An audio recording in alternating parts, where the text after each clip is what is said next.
Would you let your child smoke a pack of cigarettes a day?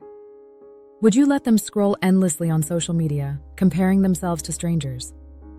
Would you hand them cheap junk they don't need just to fill a hole? Would you let them gamble, binge porn, party until sunrise, and drink until they forget who they are? Of course not. If you love your child, you protect them. You set boundaries. You raise them with discipline, because you know discipline is love. So let me ask you this. If you would never allow it for your child, why do you allow it for yourself? This is the heart of the problem. You pity yourself instead of raising yourself. You comfort yourself with indulgence instead of guiding yourself with love. You call it freedom, but really it's neglect. And deep down you know it. Real love is not letting yourself drown in cravings. Real love is raising yourself day by day, choice by choice, as if you are your own child. Think about it. What does a good parent do? A good parent doesn't let their child do whatever they want, whenever they want. A good parent knows that instant gratification leads to long-term suffering. A good parent says no. A good parent teaches patience, responsibility, and resilience. And because of that, the child grows strong. You are still that child. You never stopped being that child. And the part of you that can raise yourself is still there too. It's your discipline. Without discipline, you remain enslaved to the next craving. With discipline, you become free. But here's the paradox most people don't see. Discipline isn't punishment. Discipline isn't cruelty. Discipline is the highest form of self-love. It is the parent in you protecting the child in you. It is the structure that sets you free. Look at your life. Where are you letting yourself behave in ways you would never allow for someone you truly loved? Do you allow yourself to eat food that makes your body sick? To waste hours staring at a glowing screen? To numb your loneliness with drinks and parties that only leave you emptier? To spend money you don't have on things you don't need? Would you ever raise your child like that? Or would you stop them, hold them, and guide them to something better? So why not do that for yourself? Here's the truth. No one else is going to raise you. No one else is going to take your phone away, cook your meals, wake you up early, or stop you from making the same mistakes again and again. Only you can do that. Only you can be the parent you still need. And yes, it's hard. Of course it's hard. But so is living without discipline. So is waking up every day in the same cycle of regret. So is watching your life slip away while you convince yourself you'll change tomorrow. The difference is that discipline gives you something in return. It gives you strength, clarity, freedom. Indulgence gives you nothing but emptiness. So how do you begin to raise yourself? You start small. You start with one rule.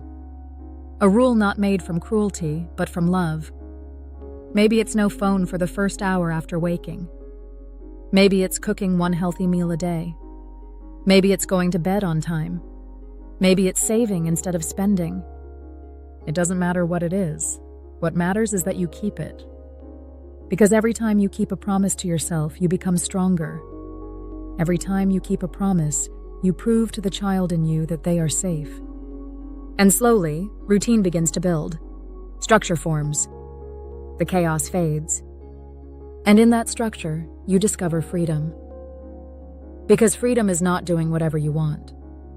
Freedom is the power to live without being enslaved by your wants. Think of the people you admire, the artists, the athletes, the thinkers, the builders. Do you think they got there by indulging every craving? Or do you think they built their lives on discipline? They became free by raising themselves, and so can you. So here's your experiment. For 1 week, treat yourself like you are raising your own child.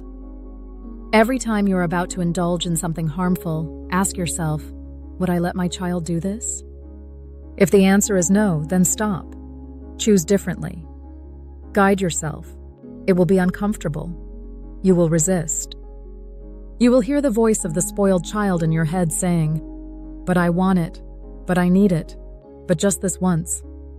Don't pity that voice. Don't feed it, parent it, hold it, teach it. Show it that love is not always giving in. Sometimes love is saying no. At the end of the week, you'll notice something. You'll feel stronger, clearer, more awake. You'll realize that discipline is not a cage, it's a foundation. It's the ground beneath your feet when the world tries to pull you in every direction. Stop pitying yourself. Stop treating yourself like someone you don't care about. Start raising yourself like someone you love. Because if you truly loved yourself, you wouldn't let yourself waste away. If you truly loved yourself, you would discipline yourself. And when you do, something extraordinary happens. The child in you finally feels safe. The adult in you finally feels strong. And your life stops being a cycle of craving and regret and starts becoming a path of liberation. So tonight, when you face that next choice, the cigarette, the drink, the scroll, the purchase, ask yourself, would I give this to my child? If not, don't give it to yourself. Choose discipline, choose love, choose freedom. Because the truth is simple. If you don't raise yourself, the world will. And the world doesn't love you like you can love yourself. Discipline is not the enemy of freedom. Discipline is the doorway to freedom. Step through it,